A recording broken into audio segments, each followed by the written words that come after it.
ઉરાવતો નથી અને હજી કાંઈ મારે સુવાનો ટાઈમ નથી થયો. હજી તો 8:30 વાગ્યા છે.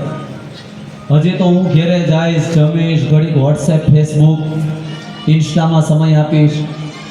રાત્રે 12 વાગે 1 વાગ્યા પછી હું સૂવું છું. એટલે હજી આપણો ટાઈમ સુવાનો નથી થયો. હજી ઘડીક વેઇટ કરું. એ સમયે ત્યાંથી કોઈ જાન નીકળ્યું. જાન અહીંયા વિસામો કર્યો, બધા જેમાં એક વ્યક્તિએ અહીંયા ટિફિન ટીંગાડ્યું અને જતી વખતે ટિફિન લેવાનું ભૂલી ગયું. એટલે ઓલા ઉપર જે છોકરો ઉપર બેઠો હતો એણે જોયું કે ભાઈ ટિફિન તો આવી ગયું છે, પણ પેલા મહારાજે તો એમ કીધું કે ભગવાન ખવડાવે, હજી મને ખવડાવ્યું. એ હજી તો કાંઈ વિચારે ન વિચારે એ પહેલા ત્યાંથી 4 ચોર ત્યાંથી નીકળ્યા. હવે 4 ચોર હારે સરદાર એણે જોયું કે અહીંયા ટિફિન છે. એટલે એક વ્યક્તિએ સરદારને કીધું, સરદાર અહીંયા ટિફિન છે. તો કે ટિફિન ના ખવાય, કોઈ એમાં ઝેર નાખ્યું હશે. એક કામ કરો, આજુબાજુમાં કોઈ માણસ હશે. જોયું તો પેલો છોકરો ઉપર બેઠો હતો, પકડીને નીચે ઉતાર્યો. એને કીધું કે લે આ ટિફિન ખા. પેલો છોકરો કે નહીં. પરાયણે 2 મારીને ખવડાવ્યું. ઓલો છોકરો મનમાં વિચારે કે મહારાજે તો એમ કીધું તું કે ભગવાન ખવડાવે, પણ 2 મારે એવી વાત કોઈ કરી. પછી છોકરાએ બધી વાત કરી કે આવી આવી ઘટના હતી, એટલા માટે હું ઝાડે બેસી ગયો.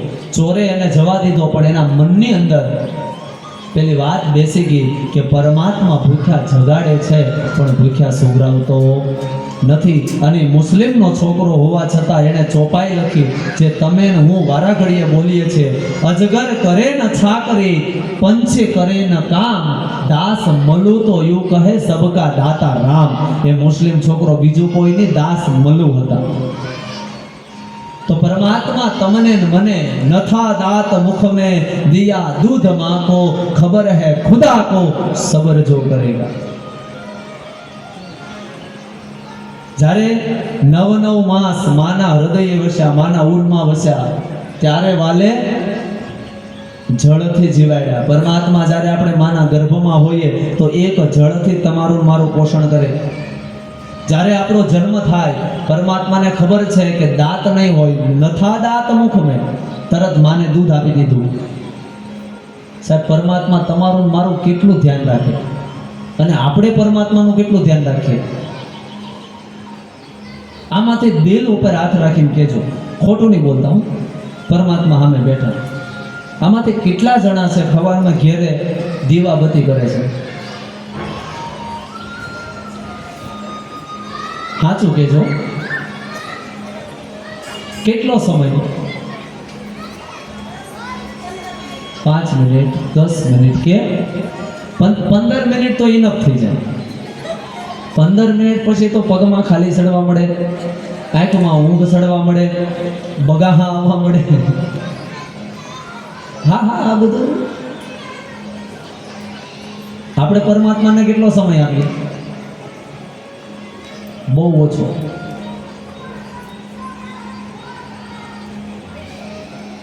હવે બહુ વિસ્તારથી મારે નથી કહેવું, એક ખાલી ઉદાહરણ આપો કે અહીંયા ભાઈઓ બેઠા છે, બહેનો બેઠા છે. આમાંથી બહેનો લગભગ આપણે ઓછા નોકરી ઉપર હશે, બરાબર? લગભગ ભાઈઓ નોકરી કરતા હશે. તો તમારા ઘરવાળા કે ભાઈઓ જે નોકરીમાં જાય, કદાચ શેઠજી એને 50,000 પગાર આપે, આપણે 50,000 રાખો. કેટલો પગાર? 50,000. પણ 50,000માં સવારે ઘેરેથી 9 વાગે નીકળી જાય ને, હે, સાંજે કેટલા વાગે ઘેર આવે? આપણે 5 વાગે લગીનો ટાઈમ રાખીએ. 9 થી 5 કેટલા કલાક થયા? 9 થી 5 કેટલા કલાક થયા? 8 કલાક થાય, બરોબર? કેટલા કલાક? 8. હવે 8 કલાક આપણે નોકરીએ જઈએ તો એ નોકરી દરમિયાન 8 કલાક આપણે જે પણ કાર્ય કરીએ, કોના માટે કરીએ? શેઠ માટે. આપણે 8 કલાક જે કંઈ કાર્ય કરીએ કોના માટે કરીએ? શેઠ માટે. અને શેઠ એના વળતરમાં તમને શું આપે? 50,000. અને 50,000 તમારું શું થાય?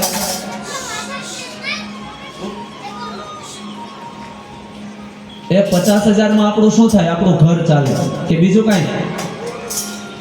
જો સાહેબ, સમજવા જેવી વાત આ જ છે કે જે માણસ તમારું ઘર ચલાવે છે એના માટે આપણે 8 કલાક કાઢીએ છીએ, પણ મારો પરમાત્મા તમારું મારું જીવન ચલાવે છે એના માટે 8 મિનિટ કાઢીએ છીએ.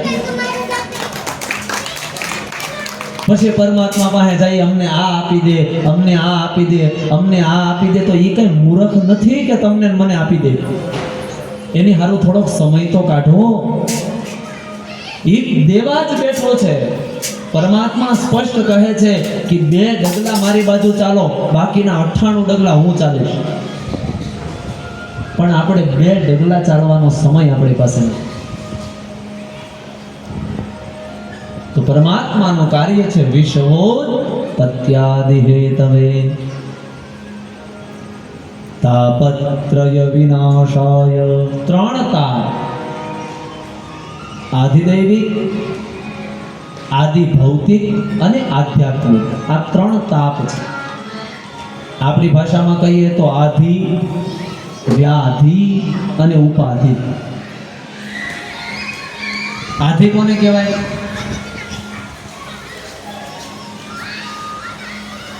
કે જે વસ્તુ આપણી પાસે નથી અને એનું દુઃખ લાગે એને કહેવાય આધિ. આપણે ક્યાંક બહાર જવું છે, આપણી પાસે 4 વ્હીલ નથી, આધિ. ઉંમર લાયક થઈ ગયા છે પણ લગ્ન નથી છે, આધિ.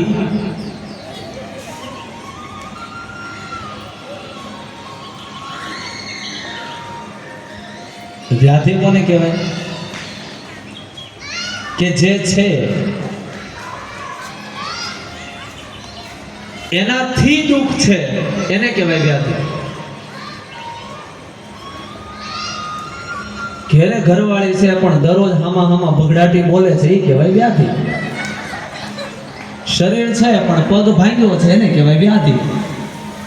મીઠાઈના બોક્સ પીડ્યા પણ છે પણ ડોક્ટરે કીધું ડાયાબિટીસ છે, ચા ને ખાખરો ખાજો, એને કહેવાય વ્યાધિ. વસ્તુ હોવા છતાં એનો ઉપયોગ ન થવો એને કહેવાય વ્યાધિ. અને ત્રીજું ઉપાધિ. જે છે એના દ્વારા તકલીફ થઈ એને કહેવાય ઉપાધિ. ગાડી લઈને જતા હોય, ભટકાણે, એક્સિડન્ટ થયો, ઉપાધિ. લગ્ન થઈ ગયા છે પણ બાયુ ઝઘડો કરીને રીહામણે વૈયા ગયા છે, ઉપાધિ. આ બધી આધિ, આવું દરેક છે. તો પરમાત્મા આધિ, વ્યાધિ અને ઉપાધિ આ ત્રણેયમાંથી તમને ને મને નિવૃત્તિ આપે છે. અને ચોથા પદમાં કીધું શ્રી કૃષ્ણાય વયં નમઃ. પરમાત્માને અમે વંદન કરીએ છીએ. જો અહીંયા એક વચન નથી, અહમ નમઃ નથી, વયમનો અર્થ થાય બધા. જો આ સંસ્કૃતની મહત્વતા છે, બહુવચનમાં છે. નમસ્કારની બહુ મોટી મહત્વતા બતાવી છે. જો કે અત્યારે તો આપણી બધી સિસ્ટમ ફરી ગઈ. બર્થડે ટુ બર્થડે પગે લાગે, એમાંય વિથ ચાર્જેબલ. હા, પગે લાગીને હાથ લાંબો કરે, લાવો, વિથ ચાર્જેબલ. અને એમાંય પગે લાગવાની તો સિસ્ટમ જ રહી ગઈ, ગોઠણે લાગે, નવી સિસ્ટમ આવી. પણ આમાંથી કેટલાને ખબર છે પગે શું લેવા લાગવું? પગે શા માટે લાગવું એ કેટલાને ખબર છે? આ આપણી સમસ્યા છે કે એ જ આપણને ખબર નથી. પગે શું લેવા લાગવું તો શું લેવા લાગી એ તો ખબર હોવી જોઈએ ને.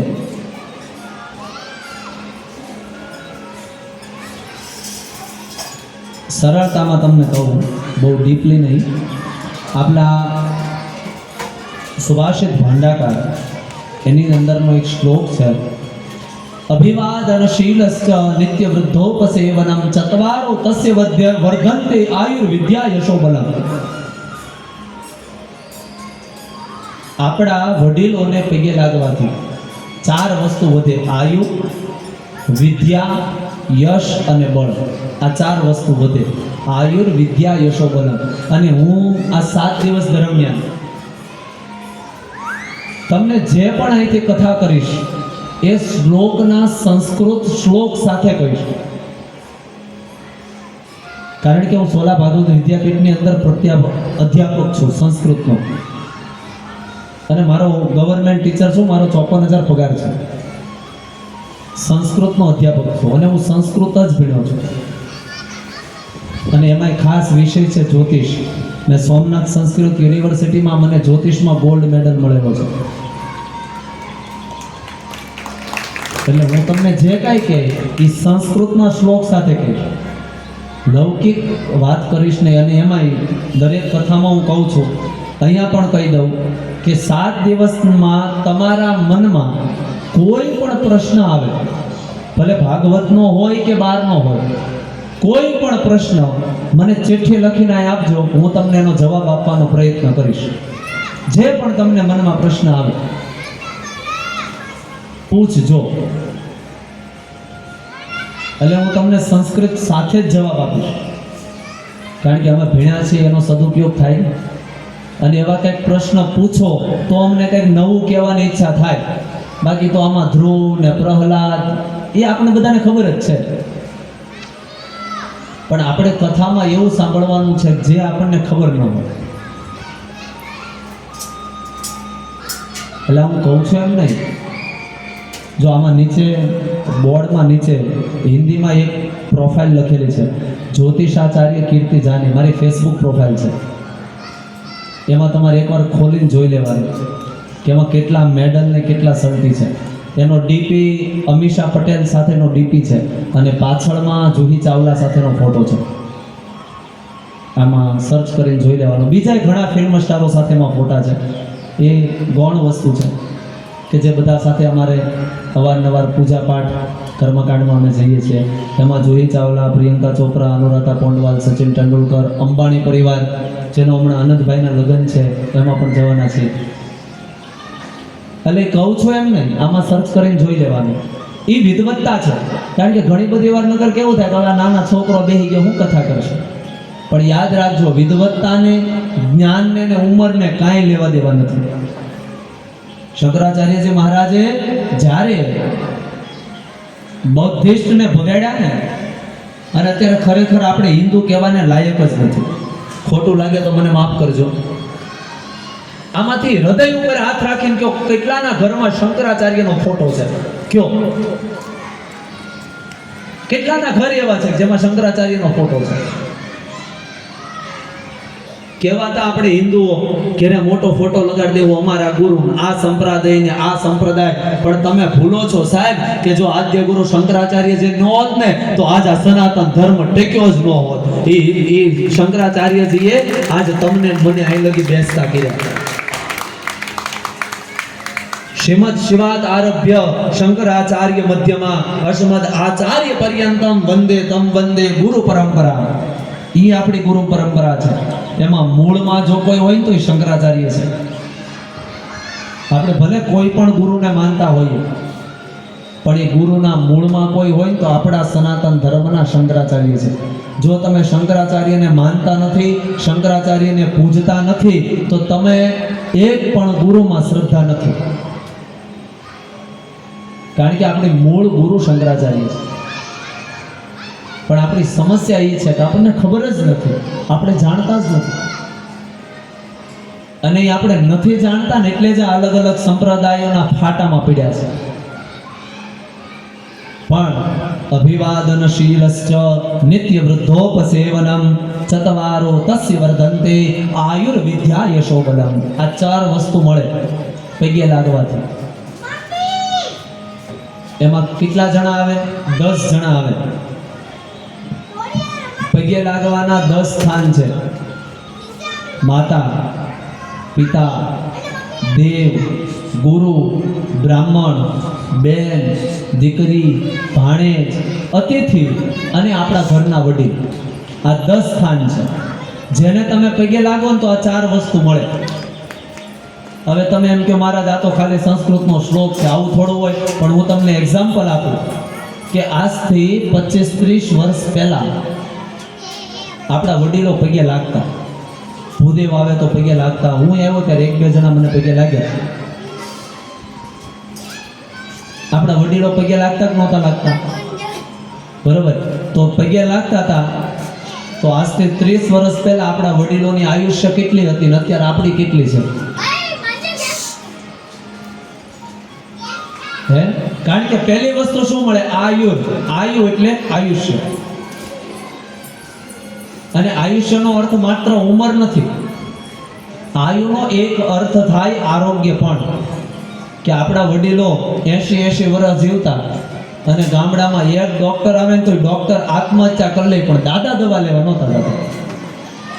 આવું જીવન હતું. અને અત્યારે આપણે જન્મે ત્યારથી દવા જ ચાલુ. તો 20 વર્ષ પહેલા પગે લાગતા તો આયુ મળતી કે નહોતી મળતી? હે? હા. પછી વિદ્યા. અત્યારે નોડાવું છોકરાઓ ભણે છે. આમાં ઘણા બધા છોકરાઓ બેઠા છે. આપણા વડીલો 4 ચોપડી જ ભણ્યા કે 3 ચોપડી 2 ચોપડી, વધીને 7. એનાથી વધારે આપણા વડીલો સ્કૂલ જોઈ. પણ તોય એ કપા વેચવા જાય તો 50 મણ કપાનો હિસાબ આમ આંગળીના ટેરવે કરી નાખે. એટલા રૂપિયા, એટલા આમ છું. અને આજના છોકરાને કરિયાણાનું બિલ આપો ને તો કેલ્ક્યુલેટર લઈને બેહે. ખોટી વાત છે મારી? તો વિદ્યા ક્યાં ગઈ? વિદ્યા એટલે માત્ર ભણતર નથી, કોઠાસૂઝ છે, જ્ઞાન છે. એ અત્યારના બાળકોમાં જોવા મળે છે જે વડીલોમાં હતું એ. કેમ? આપણે પગે લાગવાનું બંધ કર્યું એટલે આ બીજું મળતું બંધ થઈ ગયું. ત્રીજો યશ. યશ એટલે નામના, પ્રતિષ્ઠા. પહેલા આપણા વડીલો પાસે પૈસા નતા પણ નામના હતી. કે 2 ભાઈનો ઝઘડો થયો હોય, વડીલ આવીને કહે ને કે ભાઈ એ બધું પતી ગયું, જવા દો, તો ત્યાં સમાધાન થઈ જતું. અને અત્યારે વડીલ ગયા હોય તો ઓલા એમ કે હવે તમે દાદા તમારું મોઢું લઈને બેહો, અમે સમજી લેવું, તમે તમારે ચા પાણી પીને નીકળો. મર્યાદા નથી રહી. કેમ? આપણે પગે લાગવાનું બંધ કર્યું. અને ચોથું બળ. બળની તો આપણને ખબર જ છે. આજે જ હમણાં એક બેને પોથી જે લીધા હતા, થોડીક વાર થઈ એટલે એ કે માથું દુખે. અહીંયા તો બેન જે નાના ઉંમરના હતા, જાઓ અહીંનું ક્યાં તમે જનકભાઈ યાદ કરાવો. અહીંયા બધા બહુ હતા ઓલી બાજુ. હા, અહીંયા તો બેની હારી હતી બિચારી. હા, ઘડીક માથે હામયું લઈ જ્યાં હાથ ને ગળું દુખવા મળે. આજથી 20 વર્ષ પહેલા સાહેબ સૌરાષ્ટ્રમાં વયા જાઓ, માથે હેલ હોય, એની માથે હાંડો હોય, અને કાખની અંદર પાછું હાંડો ને ગાગીર હેલ હોય, અને એક આંગળીએ છોકરો હોય અને ધડી જતી હોય, તો એને ગળ્યું દુખ્યું. કેમ? પગે લાગતી. હવે સમજાણું તમને પગે લાગવાથી આ 4 વસ્તુ મળે. અને આપણે ધીરે ધીરે બંધ કર્યું. એટલે આ 4 વસ્તુ. અને હું તો તમને એટલી જ સલાહ આપું કે તમારા બાળકોને બીજું કાંઈ શીખવાડો કે ન શીખવાડો, એટલું જ્ઞાન આપજો કે જે ઘરમાં વડીલો હોય ને, સવારમાં સ્કૂલે જાય અથવા તો બહાર નીકળે ત્યારે વડીલોને પગે લાગી જાય. ઘરમાં જે તમે દેવી દેવતાઓ જેને માનતા હોય, જેને પૂજતા હોય, જેના પ્રત્યે તમને શ્રદ્ધા હોય, ત્યાં કમસે કમ એક દીવો કરીને પગે લાગીને નીકળે. બસ આટલું તમારા છોકરાને સંસ્કાર આપશો ને તો એટલું તો હું તમને લેખિતમાં આપી શકું કે એ આગળ જઈ અને એ